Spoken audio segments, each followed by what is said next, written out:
வணக்கம். புத்தகம் தூக்கும் மாணவர் கையில இன்னைக்கு கஞ்சா பொட்டல இருக்கு.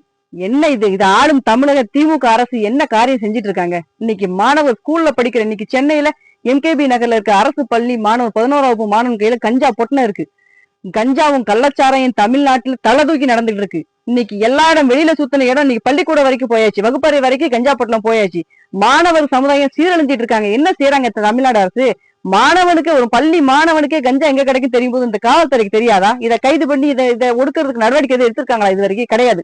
இந்த ஆளும் திமுக அரசு வந்து ஆட்சியில இருந்து கள்ளச்சாரம், கஞ்சா, போதை, இதனால நடக்கக்கூடிய கற்பழிப்பு, கொலை, கொள்ளை இந்த மாதிரி குற்றங்கள் தான் பெருகிக்கிட்டே போகுது. இதனால வருங்கால சந்ததியினர் அழிக்கப்படுறாங்க.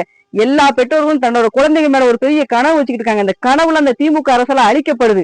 இந்த ஆளும் தமிழக திமுக அரசு நம்ம பிள்ளைங்களுக்கான அரசு கிடையாது. பிள்ளைகள் நம்மள வருங்கால சந்ததி அழிக்கக்கூடிய அரசா இருக்குது. இதுக்கு நாம பெற்றவர்களை நாம தான் இந்த வருங்கால நம்ம 2026 வரக்கூடிய தேர்தல்ல நம்ம இந்த திமுகவை அடியோடு அகற்றிட்டு நம்ம மாணவர்களுக்கு நம்ம மக்களுக்கு பாதுகாப்பு தரக்கூடிய வருங்கால சந்ததி வளர்ச்சியை நோக்கி போகக்கூடிய என்டிஏ கூட்டணிக்கு வாக்களிச்சு இந்த திமுக அடியோடு அகற்றிட்டு நம்மளோட வம்சத்தை காப்பாத்திக்கணும்னு கேட்டுக்கிறேன்.